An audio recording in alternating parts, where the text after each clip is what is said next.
orthogonal projection. So I looked at the schedule last night, I noticed we're actually gonna be a little bit ahead of schedule.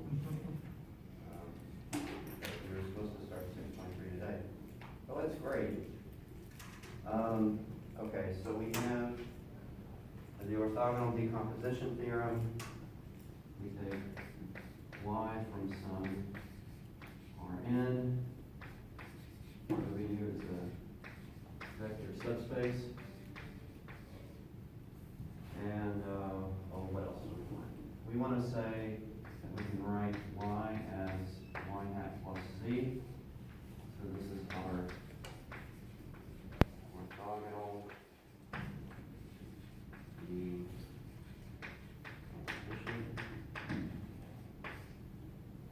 So y hat is w, z is in w per z, or w, of course. So we can always do that, and in fact we have a formula for y hat. W, I'm going to say this is it's a span of these things, but what I mean is that this is a basis for it. U1 to UK. Then y hat is equal to y dot U1 over U1 dot U1.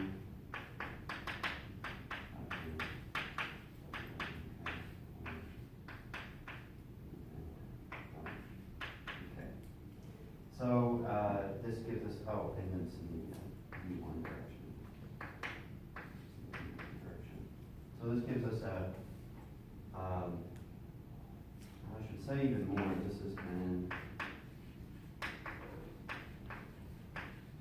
orthogonal basis. So we get quite a lot out of this theorem. If we have an orthogonal basis, then it does a lot of work for us. We have sort of a geometric interpretation of the orthogonal projection that's interesting. We have an idea of what that is. The example, the sort of good example to keep in your mind is in R3. When you have a plane, you want to look at, if you have a point, you want to say what's the closest point in the plane to this. You get the point that you get whenever you draw a perpendicular line from the plane to that point. So that passes through some point in the plane, that's the closest point. You have a question? Yeah, I was gonna, so from that last thing you wrote up, is that why, I guess we didn't directly say, but is there a relationship, and is that why there's a relationship to when you said if we have an orthogonal basis, we have this formula for the coordinates, and it's really similar to that. It looks like that is, it's saying the coordinate is that right there. Yeah, that is exactly. So there's a direct relationship there that kind of. Well, yes, the direct relationship is that they are the same thing. Okay, all right, I was thinking about that the other day. Because it's really similar. The two there. All right, thank you. Yeah, no problem. So yeah, this is yeah, like you were saying, we have a very straightforward way to get the coordinates of a vector with respect to some basis, with respect to an orthogonal basis, simply by doing this. Maybe I'll really quickly say what happens if we have an orthonormal basis. So this is a little bit stronger. It's an orthogonal basis where all the vectors have length 1. Of course, we have a concept of length because we have a concept of inner product. So for an orthonormal basis, let's just use the same letters, say that it's U1 up to UK. Then all of this still applies because it's also an orthogonal basis. But we have the added benefit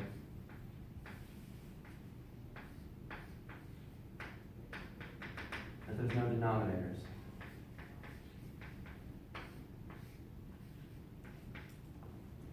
Because the denominators will all be 1. This gives us the length of U1 squared, and the length is 1, so 1 squared is 1. So it's just a little bit nicer. Now, in practice, if we were, for example, doing something like this by hand, and we were computing with respect to an basis. Well, normally often when you normalize, you end up with vectors that have, the components are fractions, and in the denominator there's square roots, and that's just a pain to deal with. So we can skip that. We just deal with an orthogonal basis and do all the computations, because then there's no dividing by square roots to deal with. And then if we want to do things with the orthonormal, if we want to do things with respect to orthonormal basis at the end, we just go through at the end and divide by whatever we need to divide by. Just a little tip to simplify calculations. Okay. Now, this next thing is called the best approximation theorem. And it makes it a little more precise what we said before about the closest point.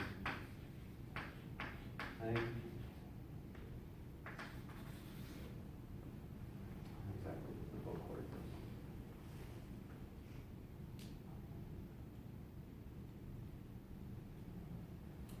So everything is going to be as it is here. So W is a subspace of Rn. We have y equals y hat plus z. And let's look at any other vector in W. So, any other vector. I'm specifically going to look for something that isn't y hat.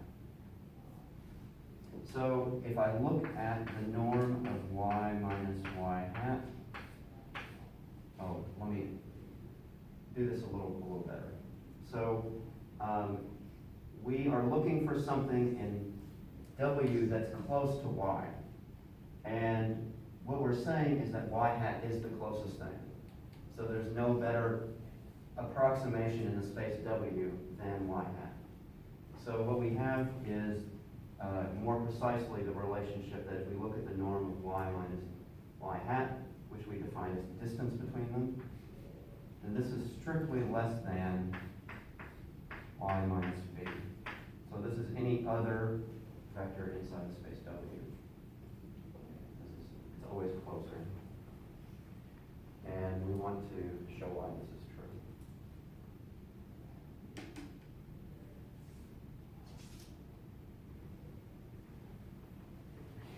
Okay. So the proof of this, we look at y equals, let's do it like this.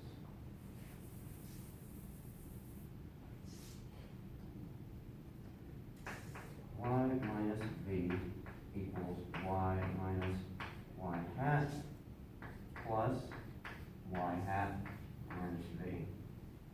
Okay. Very common trick. Right? We add something and then subtract it away so that we have something to group together.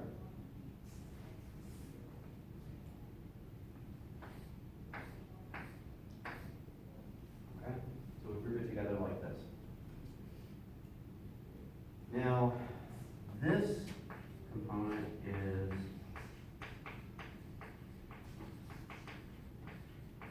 perpendicular in W. I should have just said it's in the orthogonal complement. Okay, this is a thing in W. This is a thing in W, right? So there are differences in W as well. I'm going to say in W orthogonal complement and in W. So whatever these things are, y minus y hat and y hat minus b, these two things are perpendicular to each other. They're orthogonal. Ordinarily, if I tried to compute the size of this thing, I might have some difficulty if I'm expressing it as the sum of two things, because there's nothing in our definitions of the norm that says anything about how to deal with sums, right? The norm of the sum of two things may not necessarily be the sum of the norms. However, the Pythagorean theorem tells us that in this case, this norm is equal to the sum sum of the norms of these two things, because they're perfectly equated. If you remember a while back, we said that the norm of the two sides of a triangle is equal to the norm of the hypotenuse. That was a restatement of the Pythagorean theorem. So this is equal to, more specifically, the norm squared. That should be more specific.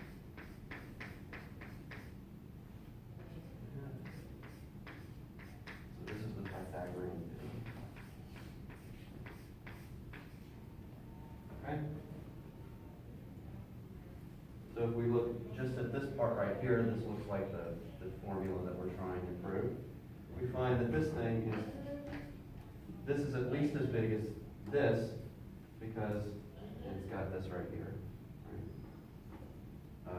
No, why not? This is equal to this, so it's at least as big as this. Right? If I cover up this.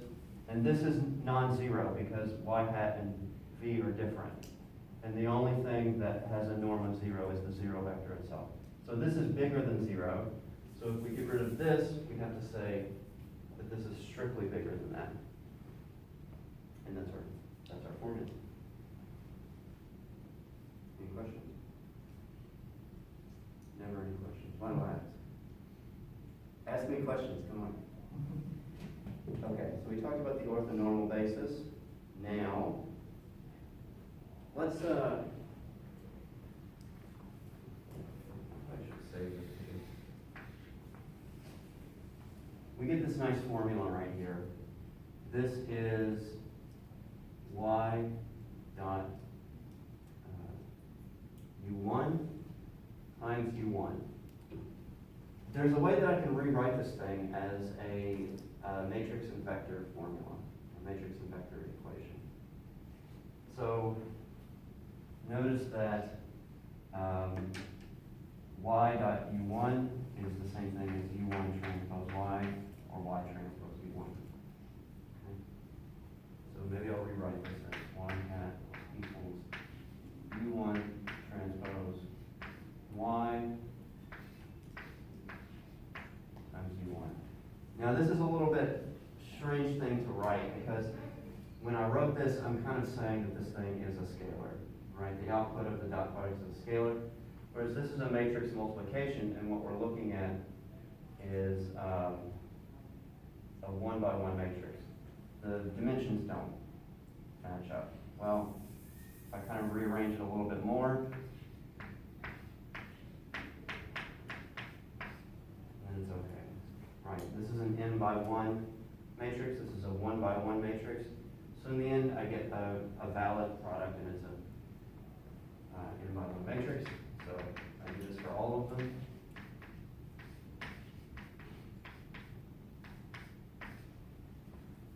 And I get this.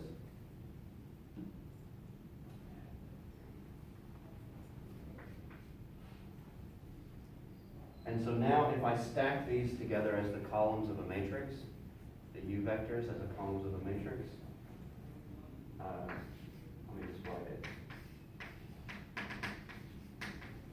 Like this.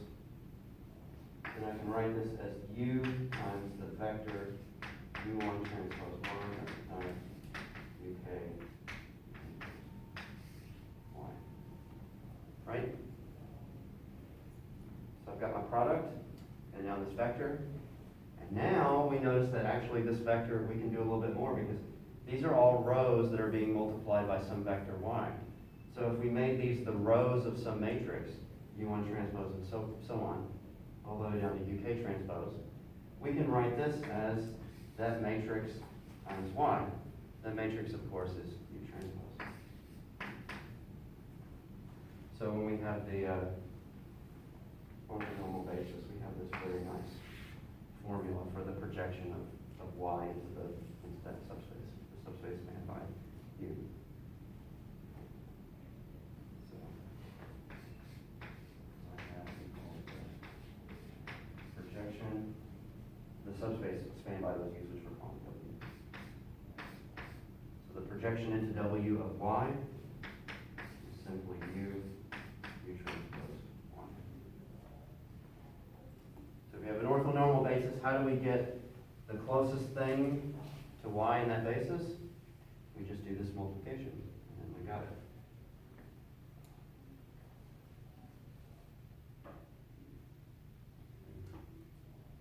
We did that backwards. We did the proof of the thing that we were trying to prove, and then we said that we proved it. Usually we do it the other direction.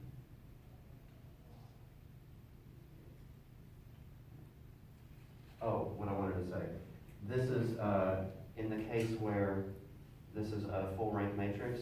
So when it's a basis not for W but for Rn itself, well, the projection of the thing into Rn is just the thing itself, right? It's already in the space, so the projection of that thing into the space is itself, and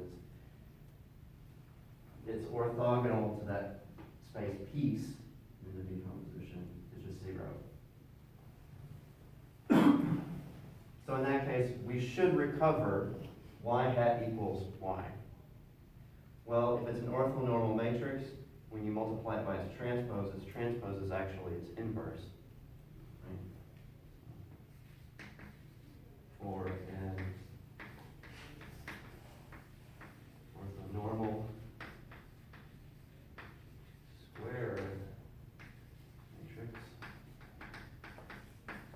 U inverse equals your transpose. And then in that case, y hat is u times u inverse, which is just I times y. So y hat is equal to 1. So we get what we expect.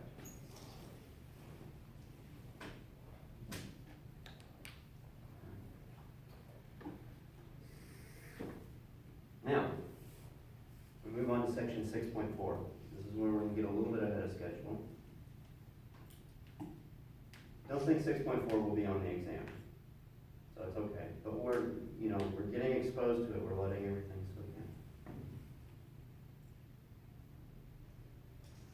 All of this time, we've been talking about how great an orthogonal basis for a space is. But how do we get one? So that's the question. How can we get an orthogonal basis? Well, if we already have a basis,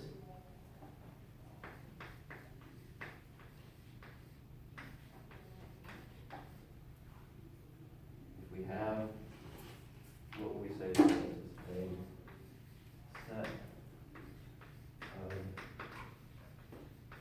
linearly independent vectors. We already have this. Could we possibly turn it into it?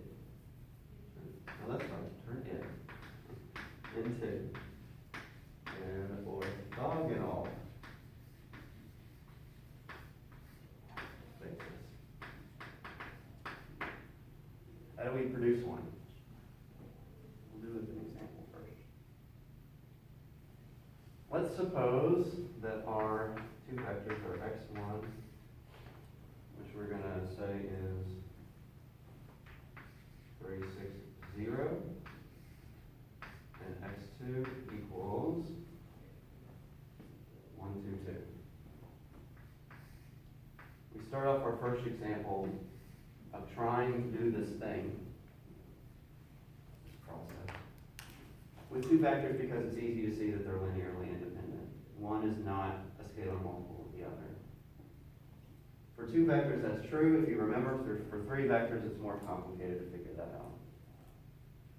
So 3, 6, 0, 1, 2, 2 are two vectors, and we're going to try to compute or an orthogonal basis for the space spanned by these two things. So this is a basis for W1. If we have a set of linearly independent vectors, it's always the basis for something. It's for the basis for the subspace that's spanned by these things.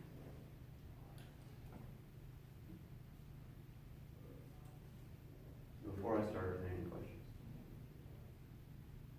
All right, I'm jumping right in. So, let's take as our first basis basis vector, well, we're gonna start building things into our orthogonal basis. The first thing we're gonna throw in there, I'm gonna do it in the same order so the calculations work out nicely.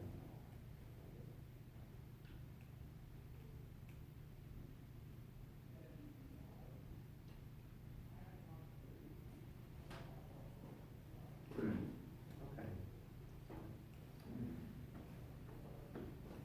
Let's start off by building our set, x1. Now x1 is, it's orthogonal to everything else in the set. That's definitely true because there's nothing else in the set. That's easy. So now we need a vector that is linearly independent from x1 and is orthogonal to x1, and we're going to get that from x2. So we take x2 and we project it onto this space. We get x2 hat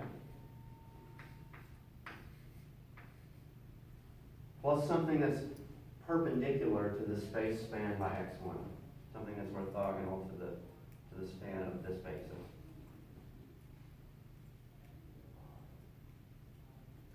So what do we get?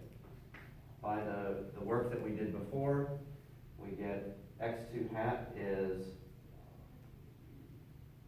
what? x2 dot x1 divided by x1 dot x1 times x1 plus c2.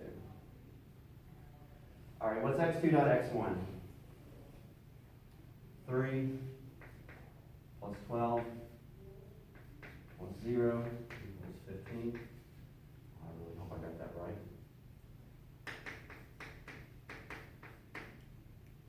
x1 dot x1, what is that? 9 plus 36 plus 0, 45.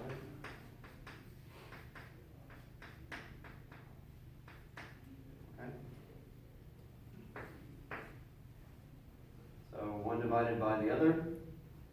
This is, if I divide 5s out of this, this is 3 ninths, which is 1/3. So I get that this is 1/3 times 360 plus z2. And just to, that's right there, I don't need to write it again. So this is 120 plus z2. Easy, right? Okay. So what do we get for z2? We get that z2 is equal to, let's not write it x1 like this. Let's write our basis. Let's write the actual vectors. So that was our first vector. So our second vector, z2, is going to be x2 minus 1, 2, 0. 1, 2, 2 minus 1, 2, 0, so 0, 0, 2. So that'll be the second.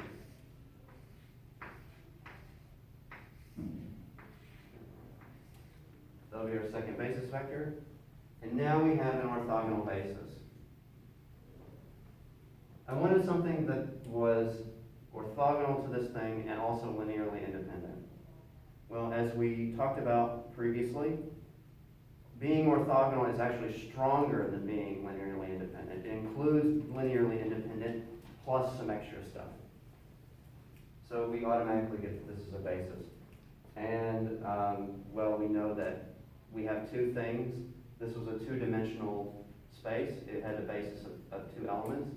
This is a basis of two elements, so it must, or this is a set of two linearly independent elements, so it must be a basis. It's also obvious by looking at it that it's linearly independent. Now, could we throw in a third vector to make it span all of our three? Well, we need another vector that's linearly independent from these two. Is it possible to do that? in an easy way. Well, let's say, what is x1 minus x2? It's 2, 4 minus 2.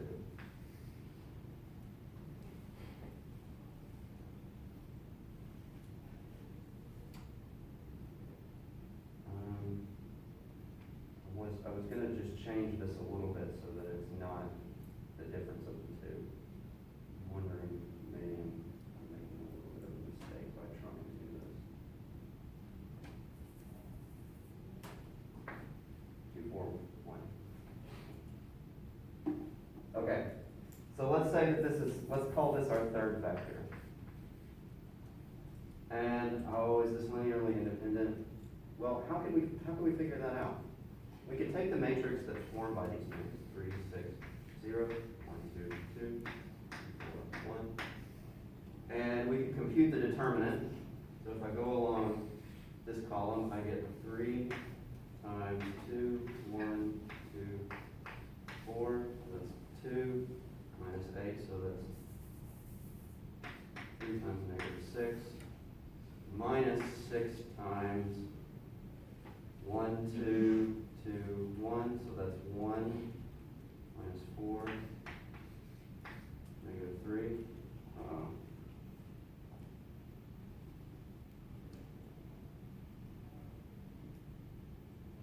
Did I do that? That's the determinant is 0. Okay, so it's not linearly independent.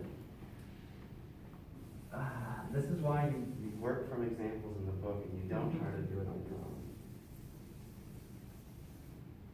Okay, what did I say? 2, 2, 4, 1. Let's do 2, 4, 2. Okay, that's gotta be linearly independent. 2, 4, 2. We can just go back and look at the determinant. I don't feel confident now. Let's figure out what the determinant is. 1, 2, 2, 2, 4, 2. Actually, here, this is what I'll do. Let's make this 1, 0, 0. Computing the determinant will be easy.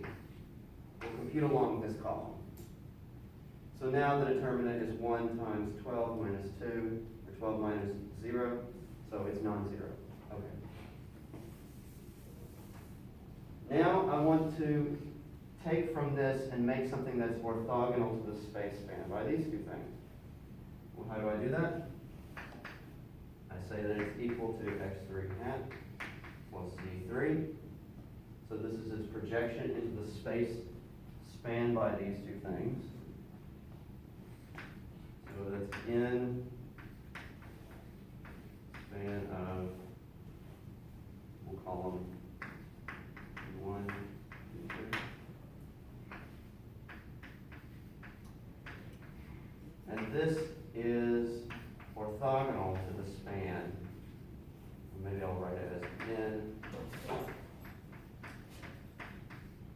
the orthogonal complement. That's maybe a little nicer. So this is in here, what we already have, and this is outside of it. It's perpendicular to it. So what do I get? This x3 hat is equal to x3 dot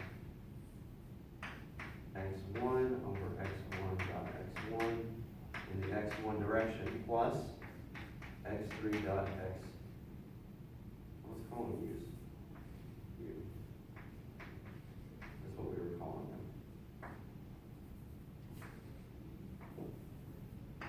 U2 over U2 dot U2 in the U2 direction. Apologize for switching letters midstream. Okay, so we've got U1.U1 already, and we need U3.U1. Oh, that should be, no, X3.U1. That should be easy, that's 3.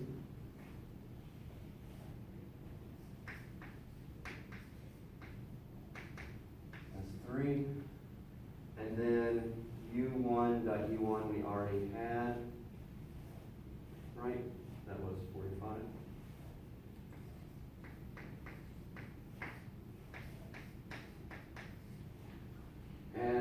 what's 45 divided by 3? That's 15. Okay. So we got our first component. Now our second component, x3 dot u2 over u2 dot u2. So x3 dot u2, that's easy, that's just 1. u2 dot u2 is 1 plus 4 plus 4, so it's 9. So 1/9. And so what do we get? We get 1/15 times 360 plus 1/9 times 002. Numbers don't work out not as nicely. Now, you expect that the book carefully crafted this example so all the math would work out easy and I could write it on the board, not look like a fool. Well, you know, I was insistent on ice skating uphill, and I'm going to look like a fool. That's okay. So I can do a little simplification here, but of course not here. This will be 2 9s. So this will be 1/5, 2/5, 0, 0, 0, 2 9s. And okay, not so bad. 1/5, 2/5, 2 9s. Not great, not terrible. Now this is